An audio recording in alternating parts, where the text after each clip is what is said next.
जय हिंद स्टूडेंट्स। कैसे हो आप लोग बताओ। देखिए, ये जो 10 क्वेश्चन की सीरीज़ है ना, इसका फर्स्ट पार्ट हम लोग कंप्लीट करने के बाद आज हम लोग सेकंड पार्ट स्टार्ट करने वाले हैं। यानी आज हम लोग 10 क्वेश्चन फिर से करने वाले हैं दोस्तों। जो स्टूडेंट्स ये वाले वीडियो देख रहा है पहली बार, तो वो जाके पहले वाले भी वीडियो देख ले और 10 क्वेश्चन अपने कंप्लीट करे। उसमें 10 क्वेश्चन के साथ साथ मैंने बहुत सारे कॉन्सेप्ट भी क्लियर कर रखे हैं। जो मैंने कॉन्सेप्ट उसमें बताएं कि भैया ये कॉन्सेप्ट बहुत ज़रूरी है, तो उसके लिए आप एक नोट्स बनाइए, उसमें नोट्स में लिखिए। ठीक है दोस्त। और मैं आपको ये मतलब प्रॉमिस कर रहा हूँ भाई, जितने भी मैं चीज़ें बताता चलूँगा या फिर जो भी ये सीरीज़ कंप्लीट करेगा मेरे भाई, उसकी मैं पक्का पक्का इंप्रूवमेंट होगा मेरे दोस्त। ठीक है ना। चलिए इसी बात को लेकर हुए हम लोग आगे चलते हैं। ज़्यादा सवाल जवाब ठीक नहीं है ना दोस्त। चलिए, ये सारी क्वेश्चन प्रीवियस ईयर हैं, बेस्ट क्वेश्चन है दोस्तों। ठीक है। और सारे जो है देखिए, एनटीपीसी दो चाहे एलपी दो या जहाँ जहाँ पर मैथ आएगी सबके लिए क्वेश्चन रिलेवेंट है। एसएससी रेलवे है ना, दोनों के लिए कोई भी ऐसा इशू नहीं है कि ये किसके लिए। ठीक दोस्त। चलिए सवाल करते हैं। एक दुकानदार ने 2 कलाई घड़ियाँ 7200 रुपये में खरीदी है ना। उसे एक घड़ी को 25% की हानि पर, दूसरी को 15% के लाभ पर बेच दिया है। कुल मिलाकर उसे ना तो कोई लाभ हुआ है और ना ही कोई हानि हुई है। घड़ी के सीपी में कितना अंतर है? दोस्तों, सीपी का मतलब क्रय मूल्य में कितना अंतर है। भाई देखो, इसका करने के तो हमारे पास 2 तरीके हैं, ठीक है ना। लेकिन मैं आपको बिल्कुल बेस्ट तरीका बताऊंगा दोस्तों। एक पर हानि हुई है 25% की हानि, दूसरे को 15% का लाभ पर बेचा गया है। अच्छा एक बात बताइए, दोनों में ना उसे कुछ लाभ हुआ है ना ही हानि हुई, यानी 7200 रुपये में खरीदा होगा, 7200 रुपये में बेचा होगा। तो भाई अगर एक वस्तु पर जितनी हानि होगी उतना ही अगर दूसरे पर लाभ हो जाए तो मामला बराबर हो जाएगा कि नहीं? मामला बराबर होगा। तो इस प्रकार के सवाल में जब भी ये सवाल आए तो आप ये समझ लीजिए, मान लीजिए ये पहली घड़ी है, तो पहली पर जितना उसको नुकसान हुआ होगा, पहले पर कितने परसेंट की हानि? 25% की। तो पहले पर अगर 25% का नुकसान हुआ है, वो किसके बराबर बैठ जाएगा? दूसरे पर 15% के लाभ के बराबर ही होगा। तभी जो है जितने की चीज़ खरीदी गई उतने ही में ही बेची गई है। कुल मिलाकर दोनों वस्तुएं जितनी में खरीदी गई उतनी ही बेची गई हैं, तभी तो उसे ना तो लाभ हुआ है ना तो हानि हुई है। सीधी सी बात है भाई, एक वस्तु पर जितनी उसको हानि हुई होगी उतना ही दूसरे पर लाभ हो गया होगा। ठीक है ना। तभी ये केस बन गया है दोस्तों। सॉल्व करेंगे। यहाँ से रेशियो ले, मतलब घड़ियों के सीपी का रेशियो ले लेंगे। मतलब आई ये फर्स्ट है और ये सेकंड है, यानी फर्स्ट घड़ी का सीपी और ये है सेकंड घड़ी का सीपी। सीपी का मतलब क्रय मूल्य दोस्तों। ठीक है ना। तो यहाँ से फर्स्ट और सेकंड का निकालेंगे। तो अगर 5 3 15, 5 5 25, यानी 3 और 5 का अनुपात है दोस्तों। ठीक है कि नहीं?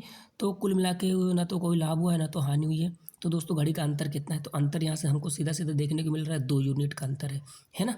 लेकिन 5 3 8, यानी कुल मिला के घड़ियों का मूल्य था कितना? 8 रुपये। हमारे 8 यूनिट सवाल के हिसाब से 7200 रुपये है। ठीक है दोस्तों। एक की वैल्यू कितनी हो जाएगी? 8 9 72, 900 रुपये। तो 2 हमको निकालना, क्या अंतर निकालना, यानी 2 की वैल्यू कितनी आ जाएगी? 1800 रुपये आ जाएगी दोस्तों। अंतर कितना भैया? 1800। बिल्कुल बेस्ट अप्रोच के साथ सवाल निपटा दिया। आगे चलेंगे, है ना दोस्तों। चलो सेकंड सवाल करते हैं भाई। निम्नलिखित आंकड़ों पर विचार कीजिए दोस्त, है कि नहीं। का माध्य 12 है। माध्य का मतलब होता है भैया मीन। माध्य का मतलब है मीन, है ना। मीन। अच्छा, दो वस्तुओं मतलब 2 संख्याओं का मीन कैसे निकलता है? अगर 2 संख्याओं का मीन मतलब ए है बी है, अगर इनका माध्य निकालना है तो दोनों को जोड़ के हम लोग क्या कर देंगे? जितनी संख्या है उससे डिवाइड कर देंगे। ये माध्य का मतलब होता है दोस्तों। ठीक है कि नहीं? आंकड़ों पर विचार कीजिए। यदि उपरोक्त आंकड़ों का माध्य 12 है, माध्य का मतलब कुल पदों की संख्या, माध्य कहो है ना, या फिर एवरेज कहो, बात एक ही है दोस्तों। समझो, ये जो है कितनी कितनी है? 13 15 9 4 7, इतनी संख्याएं कितनी है? 1 2 3 4 5 6 7, 7 संख्या है। माध्य कितना है? 12। तो कुल पदों का योग लिखेंगे। ऊपर ऊपर क्या लिखेंगे? कुल पदों का योग बटे कुल पदों की संख्या बराबर में माध्य कर देंगे दोस्त। ठीक है कि नहीं मेरे भाई? तो यहाँ से जब इनको सारा को सभी को जोड़ो भैया, है कि नहीं? तो जोड़ेंगे दोस्त। 13 इधर दो, 13 और 17, 13 और 17 कितने हो गए? 30, 40 5 45 और 9 4 13, 45 और 13 कितने हो जाएंगे? 58। तो 58 x प्लस वाई कितना हो गया भाई? इधर इधर करते हैं थोड़ा सा। 58 x प्लस वाई अपॉन में कितना था? 7, बराबर में दिया कितना है? 12 दे रखा है। ठीक है दोस्त। तो यहाँ से x प्लस वाई का मान अगर निकालेंगे, बच्चा बात बता सकते 84। तो 84 माइनस 58 दोस्तों। ठीक है कि नहीं? कितना आ जाएगा? 60 24 26 आ जाएगा कि नहीं आ जाएगा? 26। तो यहाँ से x प्लस वाई का मान कितना आ जाएगा? 26। और y माइनस एक्स बराबर कितना दे रखा है, y माइनस एक्स बराबर 6 दे रखा है। तो हमको x और y का मान निकालना है, तब तो x y का मान गुणा निकाल पाएंगे इनको। तो यहाँ से देखो y बड़ा है कि नहीं बड़ा है, y बड़ा है तभी y में से x घट के बड़े में से छोटा घटा होगा तभी तो 6 आएगा। तो जब भी कभी x प्लस वाई दिया हो, x माइनस वाई दिया हो, तो सीधा सीधा एक बार जोड़ के आधा कर देते, एक बार घटा के आधा करेंगे। तो जोड़ के आधा करेंगे तो 26 6 32, 32 का आधा मेरे दोस्त कितना हो जाएगा 16, ठीक है ना। और x का मान कितना है, 26 में से 6 घट गया तो कितना आ जाएगा मेरे दोस्त 20, 20 का था कितने करेंगे दोस्त 10, x का मान 10 है, दोनों का गुणा करेंगे तो कितना आंसर आ जाएगा 160, 160 आंसर है इसका दोस्त। कहाँ चला गया, ये आंसर सही है, ठीक है भाई। आई होप समझ गए होंगे। चलिए तीसरा क्वेश्चन करते हैं भाई, अच्छा क्वेश्चन है भाई। 3 पाइप ABC मिलकर एक टंकी को 8 घंटे में भर सकते हैं। तीनों पाइपों को 2 घंटों के लिए खोला जाता है, इसके बाद C को बंद कर दिया जाता है। बाद में A और B शेष को 9 घंटे में भर सकते हैं अकेले से कितना, ठीक है भाई। C मतलब अकेले कितना टाइम लेगा। देखो दोस्त, जब भी कभी ऐसा सवाल किया जाए तो एक बात रखो, काम बराबर काम, ठीक है दोस्त, काम बराबर काम, काम बराबर काम। भाई काम जो है, काम तो फिक्स रहेगा कि नहीं, उसे 3 लोग करें या 2 लोग करें चाहे अकेले करें, काम तो फिक्स रहेगा ना। तो क्या कह रहा है, काम कैसे निकलता है, इधर मेरी बात ध्यान से देखना भाई, काम कैसे निकलता है कि नहीं। वर्क में जो है इफ़िशियंसी इंटू टाइम का मल्टीपल होता है कि नहीं, वर्क जो होता है इफ़िशियंसी इंटू टाइम का मल्टीपल होता है कि नहीं दोस्त, वही तो हमारा वर्क होता है ना दोस्त। जैसे वर्क कहे का मतलब ये है, जैसे आप समझ लो, जैसे हमको 20 खिलौने बनाने हैं, है ना दोस्त। मान लो हमको 20 खिलौने बनाने हैं, कितने खिलौने बनाने हैं 20 खिलौने बनाने हैं, है ना। और मैं एक दिन में 4 खिलौने बनाता हूँ, तो हमको कितने दिन लगेंगे, तो आप जान जाओ कितने दिन, 5 दिन लगेंगे। तो 5 चक्को 20, यानी वर्क कितना हो जाएगा 20, टाइम कितना है 5 दिन लगेंगे। और एक खिलौना में कितने दिन, एक दिन में क्या खिलौने बनाता हूँ 4 खिलौने। तो ये जो 4 खिलौना ये मेरी इफ़िशियंसी है, क्षमता है दोस्त। इधर क्या है, A प्लस बी प्लस सी 8 घंटे में कर सकते हैं, भर सकते हैं, यानी काम यहाँ से कितना आ जाएगा, यानी A प्लस बी प्लस सी बराबर कितना है 8, है ना दोस्त, बराबर मल्टीप्लाई में है भाई, थोड़ा लिखने में थोड़ा सा प्रॉब्लम होती है भाई। तीनों पापे को 2 घंटे के लिए खोला जाता है, यानी आप देखो ये 2 घंटे चले होंगे, A प्लस बी प्लस सी, ये जो है 2 घंटे चले होंगे। फिर क्या आ गया 2 घंटे, उसके बाद C को बंद कर दिया जाता है, और B शेष को 9 घंटे में भर सकते हैं। C बंद हो गया, तो अब कौन से सिर्फ 2 चल रहे हैं, A और B, और भी कितने घंटे, शेष भाग को 9 घंटे में भर सकते हैं, तो ये आ गया 9। जब इसको सॉल्व करेंगे तो A प्लस बी प्लस सी 8 है, A प्लस बी प्लस सी इधर से घट जाएंगे, तो यानी A प्लस बी प्लस सी इधर कितना आ जाएगा दोस्त 6, बराबर में कितना है A प्लस बी, ये जो है हमारा 9। तो यहाँ से देखो इनका रेशियो निकाल लेंगे, A plus B plus C upon A plus B बराबर कितना है 3 तरह का 9, 3 दूनी 6। यहाँ से A प्लस बी प्लस सी बराबर 3 है, A प्लस बी बराबर 2 है, तो यानी C की वैल्यू कितनी है, C की इफिशियंसी मेरे दोस्त 1 यूनिट आ जाएगी कि नहीं आ जाएगी, यानी A प्लस बी प्लस सी की इफिशियंसी 3 है। अच्छा A प्लस बी प्लस सी पूरा काम 8 घंटे में कर सकते हैं कि नहीं, तो वर्क होगा कितना, वर्क होगा 8 घंटे में कर सकते हैं, इफिशियंसी इनकी 3, तो अब वर्क पूरा होगा कितना 24 वर्क है, उसको कराना किसके द्वारा है, A के द्वारा, यानी A को कितना टाइम लगेगा, तो वर्क को अगर इफिशियंसी से भाग करा देंगे तो A का टाइम C का टाइम निकलेगा कि नहीं। तो मेरे दोस्त 24 वर्क है, C की इफिशियंसी 1 है, तो हमारा कितना 24, तो कितना भाई घंटे लगेंगे 24 घंटे है का, एक दिन पूरा लगेगा 24 घंटे लगेंगे। आई होप बात समझ में आई होगी दोस्तों, ठीक है कि नहीं। इस प्रकार के सवाल में काम बराबर काम कर दिया करो, ठीक है दोस्त। चलिए आगे सवाल चलो। चौथा, 2000 रुपये में एक मूलधन को 6 एक सेकंड भाई, एक सेकंड दोस्त भाई, एक सेकंड। 2000 रुपये के एक मूलधन को 6 वर्ष के लिए साधारण ब्याज पर निवेश किया जाता है, यदि ब्याज की दर प्रतिवर्ष 6। भाई साधारण ब्याज क्या होता है, साधारण ब्याज बिल्कुल साधारण होता है। अगर मतलब 1 साल में 10% के ब्याज है, तो 6 साल में कितना ब्याज हो जाएगा 60%, 6 साल में कितना ब्याज हो जाएगा 60%। अगर मान लिया CP 100 है, मान लो CP 100 है, 100 रुपया जमा किया था हमने, तो 60% ब्याज मिल गया, यानी 160 रुपये हो गए कि नहीं, यानी अमाउंट हमको कितना हो जाएगा 6 साल के बाद 160 रुपये मिल जाएगा। 20,000 रुपये के एक मूलधन को, भाई मूलधन कितना है 20,000, तो यानी 20,000, तो इसी का तो 160% निकालना है दोस्त। तो 20,000 का जब 160% निकालेंगे कितना आ जाएगा 32,000 रुपये आ जाएगा। सीधा सीधा सवाल है, तो आसान सवाल है भाई, 32,000 रुपये है, ठीक है दोस्त। चलिए आगे चलेंगे भाई, पाँचवा आ जाओ। दूध और पानी के 150 लीटर मिश्रण में 30% दूध है, तो इधर देख लो D से दूध, D फॉर दूध, P फॉर पानी, है ना। 30% दूध है, दूध का मतलब कितना है 30%, यानी 30%, 30% की वैल्यू होती है 3/10, यानी 3 दूध है तो 7 पानी है। फिर क्या है, मिश्रण में पानी का प्रतिशत 40% करने के लिए उसमें कितना दूध और मिलाया जाना चाहिए। दोस्तों 40% क्या करना है, पानी का प्रतिशत 40% करना है। 40% का मतलब होता है 2/5। 40% का मतलब क्या होता है 2/5, यानी कुल मिला के हमको पानी हमको 2 करना है, पानी 40% करना है। यानी अगर पानी 2 है तो दूध कितना है 3, उसमें कितना और दूध मिलाया जाना चाहिए। दोस्त एक बात बताओ भाई, दूध मिलाया गया है ना, पानी तो मिलाया गया नहीं। तो भाई जब दूध मिलाया गया है तो दूध की क्वालिटी चेंज होगी। यहाँ पहले 3 दूध था, अब भी 3 दूध है, ऐसा तो असंभव है, क्योंकि दूध मिलाया गया है तो दूध की चेंज होगी, दूध की मात्रा चेंज होगी, नहीं चेंज होगी। लेकिन पानी तो मिलाया नहीं गया, तो पानी की मात्रा कैसे चेंज होगी। तो हम लोग जो है, जो चीज़ नहीं मिलाया जाता है उसको हम लोग क्या कर देते हैं, सेम बना लेते हैं। जैसे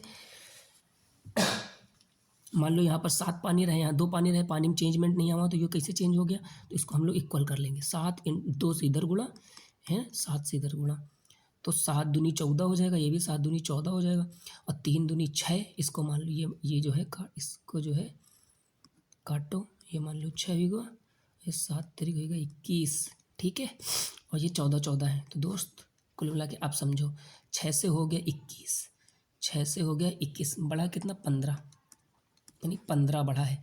15 दूध मिलाना पड़ेगा। 15 जो है 3 का मल्टीपल है और 5 का मल्टीपल है। 5 2 7 1 8, यानी ये आंसर नहीं हो सकता। 5 5 10 7 17 18, ये हो सकता है। 3 2 5 1 6 6 5 11, ये तीसरा भी नहीं हो सकता है। 5 2 7 2 9, यार ये भी हो सकता है। तो 2 ऑप्शन में फंस रहे हैं, तो देखो हमको सॉल्व ही करना पड़ेगा इसके लिए, है ना। तो दोस्त 6 7 दूनी 14, 14 6 21, इधर भाई 6 ये 7 दूनी 14, 14 6 21, यानी 21 यूनिट की वैल्यू कितनी दे रखी है भाई, 150। तो हमको निकालने की इसकी 15 की वैल्यू निकालनी है, तो 150 अपॉन में 21 इंटू 15, है ना। 3 5 15, 3 7 21। यार कुछ गड़बड़ हो रहा है क्या दोस्त, कहाँ गड़बड़ हो रहा है। 6 7 दूनी 14, 14 अरे भाई पागल हो गए हैं क्या, 14 6 20 होती है, 20 है ना दोस्त। तो यहाँ कितना रहेगा 20, चलो 20, ये 0 0 कट जाए, है ना, ये सब गलत है। तो 15 का 15 का स्क्वायर 225, 225 में 2 से भाग करोगे तो कितना 112.5, ठीक है। 112.5 कहाँ है, ये कौन सा ऑप्शन सही है, 4th ऑप्शन सही मेरे दोस्त, ठीक है कि नहीं। तो हमने क्या किया, इसमें एक सिर्फ कॉन्सेप्ट लगेगा मेरे दोस्त। क्या कॉन्सेप्ट लगेगा कि भाई दूध मिलाया गया है तो दूध की मात्रा चेंज होगी ना, पानी की मात्रा थोड़ी ना चेंज होगी। तो पानी को हमको सेम कर देना है दोस्त, ठीक है कि नहीं। चलो आगे चलेंगे भाई, टाइम नहीं खराब करेंगे। 6ठा नंबर सवाल, किसी शहर की जनसंख्या प्रति साल 16% बढ़ रही है। यदि वर्ष के शुरुआत में 18,700, यानी स्टार्ट हुआ है बस, साल स्टार्ट हुआ है तो 18,750 है, तो अगले वर्ष के अंत में जनसंख्या क्या होगी, मतलब 2 वर्ष के अंत में जनसंख्या क्या होगी दोस्त। तो जब भी जनसंख्या बढ़ती है तो उसको कहते हैं सक्सेसिव परसेंट चेंज, ठीक है नहीं। तो 16% का मतलब होता है भाई 4/25, है ना, यानी 25 थी तो कितनी हो गई 29, मेरे दोस्त अगले साल 25 से कितनी हो गई होगी 29, 25 से कितनी हो गई होगी 29, है ना दोस्त। यहाँ से इससे हम इसे सॉल्व कर सकते हैं, लेकिन समस्या तो ये है ना 25 का स्क्वायर कट भी जाएगा, वैसे कोई दिक्कत नहीं है, कट तो जाएगा, लेकिन अच्छा कट जाएगा ऐसे, या तो इसको सॉल्व कर लो, या तो फिर इसका एक और, या तो भाई देखो इसको सीधा सीधा आप लोग क्या करोगे, सॉल्व कर लोगे, ठीक है ना। सॉल्व ही कर लेते हैं क्या, कटो भाई 25, है ना। अरे यार ये चलता भी अजीब है।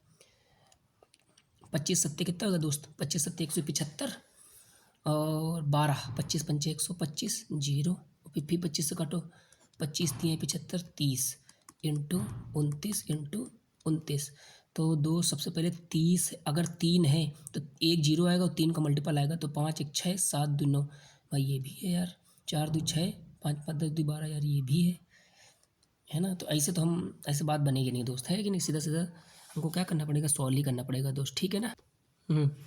तो ठीक है, 30 29 का स्क्वायर कितना होती 841, सॉल्व कर लो, 3 कम 3, है ना, 4 3 12, 8 3 24 25, 2523, वो आखिरी में लगा दो 0, ये हो आंसर है ये, ठीक है दोस्त। इस तरीके से सॉल्व किया जा सकता है। जनसंख्या क्या होगी, ये हो जाएगी जनसंख्या। ठीक है ना, ये आंसर है दोस्त। चलो आगे चलो भाई।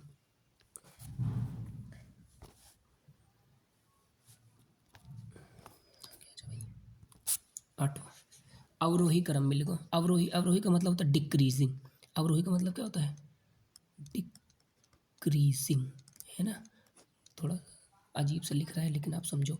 डिक्रीजिंग का मतलब होता है घटते हुए क्रम। तो सबसे पहले बड़ा लिखना है दोस्त। जब भी कभी ऐसा आ जाए ना तो नीचे वाली हर को आप लोग, हर को इंग्लिश में क्या कहते हैं? डिनोमिनेटर। डिनोमिनेटर को सेम कर लो। सेम करने के लिए 63, इन सभी का एलसीएम कितना है? 63। मान इन सभी का एलसीएम नीचे हर का एलसीएम देखो कितना है? 63 है कि नहीं, है ना। अगर सेम करना है ना तो 9 सत्ते 63, इन सभी में हम 63 से गुणा करा देंगे। इन सभी में क्या कराएंगे? 63 से गुणा करा देंगे। तो 9 सत्ते 63, यानी पहली क्या बन गई? 7 बन गया। 21 तियाँ 63 हो जाएगा। 7 नवैयाँ 63 और 9 तिरिक 27, और 63 एकम 63, तो एक का 12 से कराओगे 12, तो सबसे बड़ा कौन है? 27, यानी 3/7 सबसे बड़ा, यानी ये आंसर नहीं है, ये आंसर नहीं है। तो 3/7, उसके बाद में क्या आएगा? 12 वाला। 12 वाला है क्या? 12/63, यानी ये सही ऑप्शन भैया हमारा। ठीक है दोस्त, समझ पाए कि नहीं? सिर्फ हर को बराबर कर दो दोस्त। आगे चलेंगे भाई। सवाल कौन सा है? 9वां नंबर सवाल। ठीक है दोस्त, चलो देखो दोस्तों ये सवाल है। देखो दोस्त इसको साइन, ठीक है भाई। इसको करने के दो दो तरीके हैं। या तो आप सीधा बेसिक सॉल्व कर लो, बेसिक में कोई बुराई नहीं, बहुत इजीली सॉल्व हो जाएगा। या फिर आप कोई वैल्यू पुटिंग मेथड करो। मेरे दोस्त एक बात याद रखना, वैल्यू पुटिंग मेथड ये बहुत बहुत सॉलिड मेथड है, ठीक है ना। तो भैया वैल्यू पुटिंग मेथड में सिर्फ एक चीज़ याद रखो कि कभी 1/0 ना बने, क्योंकि 1/0 अनडिफाइंड होता है, ठीक है ना दोस्त। तो हम लोग ऐसी वैल्यू रखते हैं कि हमको अनडिफाइंड ना बने। जैसे हम अगर साइन 0 रख देवे, साइन 0 का मान 0 हो जाई, यहाँ साइन 0 का मान 0 हो जाई, है ना। तो -1 तो है ही नहीं, यानी सीधा सीधा इसे गलत पता चल रहा है ना। और हम 0 वैसे भी नहीं रख सकते, क्योंकि कॉट 0, अगर हम भाई tan 0 का मान 0 होती है तो कॉट 0 को तो ये अनडिफाइंड बन जाएगा, तो हम 0 यहाँ नहीं लिख सकते। अच्छा 30 रखेंगे। देखो सबसे पहले हम दोस्तों मैं आपको क्लियर कर देना चाहता हूँ। तो सबसे पहले जब भी ट्रिग्नोमेट्री का सवाल है तो सबसे पहले थीटा बराबर 0 रख के चेक करो, थीटा बराबर 90 रख के चेक करो। अगर इन दोनों पर अनडिफाइंड हो रहा है तो फिर थीटा बराबर आप 45 रख सकते हैं, ठीक है दोस्त। उसके बाद थीटा बराबर 30 है, थीटा बराबर 60, जो भी रखो दोस्त। लेकिन सबसे पहले हम क्या चेक करेंगे? थीटा बराबर 0 और 90 डिग्री, क्योंकि इसमें आसानी होती है। लेकिन दोस्तों याद रखिए इसमें सबसे पहले ज़्यादा अनडिफाइंड भी बनता है ना, तो कभी कभी जो है इस पर इन दोनों से सवाल नहीं लग पाते, तो थीटा 45 या फिर 60 रखना पड़ता है मेरे प्यारे भाई, ठीक है। तो ये था हमारा मेन वैल्यू पुटिंग मेथड। छोटी सी बातें हैं यार, यही छोटी सी बात है और ज़्यादा नहीं। तो मैं थीटा बराबर 90 रख सकता हूँ, रखो। साइन 90 की वैल्यू कितनी? साइन 90 का मान 1, और कॉट 90 की वैल्यू कितनी आएगी? 0, क्योंकि tan 0 का मान 0 होती है, तो 90 का मान हो जाए, है कि नहीं। और कॉसेक 90 का मान भाई कितना हो जाए? 1, माइनस साइन 90 का मान 1, ये हो जाए 0 माइनस का 1 माइनस का 1, तो 1 ये माइनस माइनस प्लस का 1 हो जाएगी ना, हो जाएगी -1, 1 1 2, 2 में से 1 से 1 काट दो सीधा यार, 1 आंसर भैया कितना बचा? 1। तो इसका आंसर मेरे प्यारे भाई कितना है? 1 आंसर है। This is the value putting method, बढ़िया तरीका है। अच्छा इसका बेसिक्स भी करो, कोई बुराई नहीं, बेसिक्स भी कर सकते हो। हालांकि वैसे ऊपर से साइन कॉमन कर लोगे भाई, देखो ऊपर से साइन कॉमन आ जाएगा कि नहीं आ जाएगा? अरे यार दोस्त ऊपर से क्या आ जाएगा? साइन कॉमन आ जाएगा, नीचे क्या बचेगा? Cot theta minus cosec theta. भाई अरे इधर देखो सब लोग, एक का इधर गुणा, एक का इधर गुणा, cot theta minus cosec theta, और माइनस का cot theta minus cosec theta, तो कॉट कॉट कट जाएगा, माइनस का 2 कॉसेक थीटा बचेगा, माइनस का 2 कॉसेक थीटा, और फिर नीचे क्या हो जाए? Cot square theta minus cosec square theta. लेकिन माइनस कॉमन कर लेंगे तो cosec square theta minus cot square theta, यानी 1 बन जाएगा, और माइनस का 1, तो ये माइनस माइनस खत्म हो जाएगा। अरे ये माइनस ऊपर वाला माइनस खत्म हो जाएगी ना, खत्म हो जाएगी। 2 और साइन और कॉसेक मान 1 होते तो 2 - 1, यहाँ से भी तो एक ही आंसर आ रहा। समझ पाए कि नहीं समझ पाए? है ना, ऐसे भी सही है। चलो दोस्त दोनों तरीके से आप लोग समझ गए होंगे। हम लोग चलेंगे 10वां नंबर सवाल। ये आ गया 10वां नंबर सवाल, ठीक है। पिता की आयु उसके 2 बच्चों की आयु के योग की 3 गुनी है। पिता की आयु उसके 2 बच्चों की आयु के योग की 3 गुनी है। तो भाई देखो इसको तो एक सीधा सीधा रेशियो मेथड भी है ना दोस्त, और सीधा सीधा दोनों मेथड आप लोग को कराऊंगा, ठीक है ना दोस्त, परेशान हो। देखो चलो दोस्त आ जाओ फिर, ठीक है दोस्त। देखो पिता की आयु उसके 2 बच्चों की आयु के योग की 3 गुनी है। यानी मान लो ये फर्स्ट बच्चा है, मान लीजिए फर्स्ट बच्चे की आयु फर्स्ट है, सेकंड बच्चे की आयु सेकंड है। तो क्या कह रहा है? पिता की आयु उसके 2 बच्चों की आयु के योग की 3 गुनी है। 3 गुनी है, यानी भाई पिता की आयु 3 गुनी पहले से है ना, तो जो है 3 से 3 गुनी पिता की आयु उनके 2 बच्चों के योग की क्या गुनी है? 3 गुनी है ना। ये इक्वेशन फर्स्ट बन गई। 6 वर्ष के बाद उनकी आयु, दोनों बच्चों की आयु की दुगनी हो जाएगी। तो भाई 6 वर्ष बाद, अच्छा एक बात बताओ, 6 वर्ष बाद ये दोनों बच्चे भाई 6 वर्ष ये बढ़ेगा, 6 वर्ष ये बढ़ेगा, यानी इन दोनों का अगर सम करेंगे तो फर्स्ट प्लस सेकंड 12 हो जाएगा कि नहीं हो जाएगा, बराबर पापा भी 6 साल बढ़ जाएंगे तो P+6 हो जाएगा। भाई दोनों सब में 6 6 साल सब बढ़, ये सेकंड लिखा है ना भाई, ये थोड़ा सा सेकंड लिखा हो, ठीक है ना। 6 वर्ष बाद आयु, दोनों बच्चों की आयु के योग की दोगुनी हो जाएगी। तो यहाँ कर दो आप लोग, क्या कर दो, दोगुना कर दो दोस्त, ठीक है। पिता की आयु ज्ञात करना है, तो बिल्कुल छोटी सी बात है, 2। यहाँ से फर्स्ट और सेकंड की वैल्यू P/3 हो जाएगी कि नहीं आ जाएगी, तो यहाँ हमने लिख दिया P/3 + 12 बराबर P+6। तो यहाँ से कितना आ जाएगा, 2P/3, 12 12 दूनी 24 बराबर P+6। फटाफट सॉल्व करेंगे भाई इसको। भाई इसको 24 में से 6 घट के कितने आएगा, 18, और उधर 2P में से 3P, भाई P में से 2P/3P आएगा तो कितना हो जाएगा, P/3, P/3। तो पापा कितने साल के, 54 साल के, 18 54 साल के, ठीक है कि नहीं। पिताजी कितने साल के हैं, 54 साल के। ये छोटी सी बात है, बहुत आसान सा सवाल था दोस्त, ठीक है नहीं, निपटा दिया है ना। तो विदिन 20 मिनट में ये सारे सवाल हो गए, मैंने इनको अच्छे से समझाया भी है। हालांकि कम टाइम लग सकता है दोस्त, है ना, इससे कम ही टाइम लगेगा, इससे ज़्यादा नहीं लगेगा, है ना। चलिए ठीक है ना दोस्तों। देखो, तो अगर आप लोग का थोड़ा जल्दी सवाल बता रहे तो भी आप बता दो, है ना, थोड़ा स्लो पढ़ा रहे तो भी बता दो, समझा कम रहे हैं तो भी बता दो, जैसा भी मतलब कुछ भी इशू लग रहा है बता दो, हम समझाने के, देखिए मतलब हम कोशिश करेंगे। थोड़ा सा वीडियो भाई देखो जल्दी भी बनाना पड़ता है, ताकि बहुत लंबा वीडियो होगा तो फिर देखना पर नहीं आप भी करोगे, है ना। तो जल्दी जल्दी हम लोग निपटाने की कोशिश करते हैं सवालों को, ठीक है।